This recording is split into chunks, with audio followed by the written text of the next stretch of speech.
हाँ तो भाइयों, मैं हूँ आपका दोस्त कालीन। आज की महफिल थोड़ी भारी है।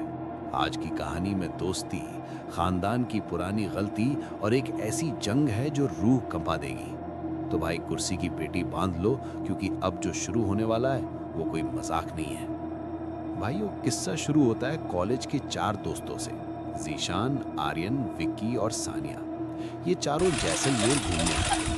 जीशान के हाथ उसके दादाजी की एक पुरानी डायरी लग गई थी, जिसमें उस शापित हवेली का रास्ता लिखा था।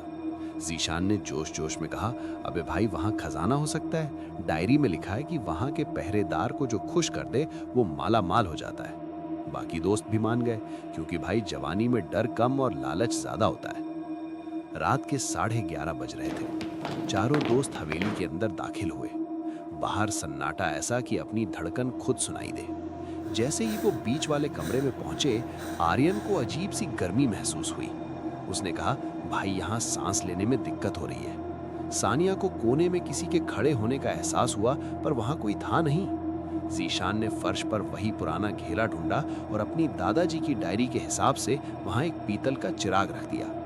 उसने जैसे ही चिराग जलाया, हवेली का मुख्य दरवाजा धड़ाम से बंद हो गया।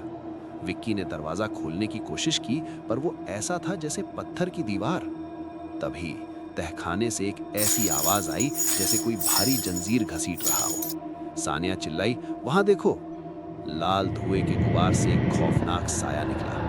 12 फुट का शरीर, धधकती आंखें और हाथों में वही कौड़ियों वाला चाबुक।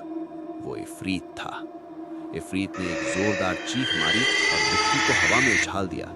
विक्की दीवार से टकराया और बेहोश हो गया। आर्यन और सानिया कोने में दुबक गए। उनकी आवाज तक नहीं निकल रही थी। जीशान को समझ आ गया कि उसने खजाने के चक्कर में शैतान को दावत दे दी है। उसने डायरी के पन्ने पलटे, पर डर के मारे उसे कुछ समझ नहीं आ रहा था। तभी इफरीत आगे बढ़ा और बोला, तेरे दादा ने मुझे कैद किया था, आज उनका पोता मेरा हिसाब चुकता करेगा। उसी वक्त हवेली के बाहर एक जीप थी। जीशान के घर वाले और इलाके के पुराने मौलवी साहब वहां पहुंच चुके थे। जीशान के अब्बू को पता चल गया था कि लड़का डायरी लेके भाग गया है। मौलवी साहब ने बाहर से ही चिल्लाकर कहा, जीशान, कोई हरकत मत करना, अपनी आंखें बंद कर लो। मौलवी साहब ने एक थैली से पुरानी मिट्टी निकाली और दरवाजे पर कुछ पढ़कर फूंका। दरवाजा नीली रोशनी के साथ खुल गया।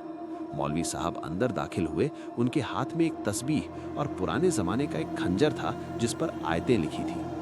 इफरीत मौलवी साहब को देखकर और भड़क गया। उसने अपना चाबुक मौलवी साहब की तरफ चलाया, पर मौलवी साहब ने हाथ उठाकर कुछ पढ़ा और चाबुक हवा में ही जलकर राख हो गया। मौलवी साहब बोले, इफरीत, तेरा वक्त खत्म हुआ। तूने इंसान की लालच का फायदा उठाया, पर अब तुझे वापस उसी अंधेरे में जाना होगा जहां से तू आया है। इफरीत दहाड़ा, तुम मुझे नहीं रोक सकते। मौलवी साहब ने जीशान को इशारा किया, बेटा, उस चिराग को लात मार के बुझा और उस घेरे के बीच में ये कील ठोक दे। जीशान ने हिम्मत जुटाई और रेंगते हुए चिराग तक पहुंचा। इफरीत ने उसे रोकने के लिए हाथ बढ़ाया, पर मौलवी साहब ने जोर जोर से आयतें पढ़नी शुरू कर दी। पूरा कमरा रोशनी से भर गया। जैसे ही जीशान ने कील ठोकी, इफरीत का शरीर पिघलने लगा। वो दर्द से तड़पने लगा।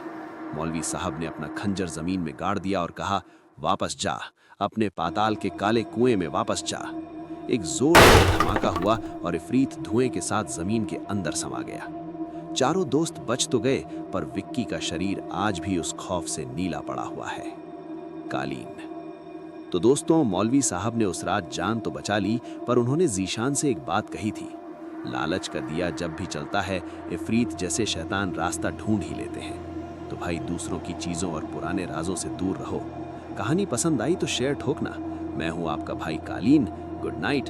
अपना और अपनों का ख्याल रखना, क्योंकि कुछ साए कभी पीछा नहीं छोड़ते।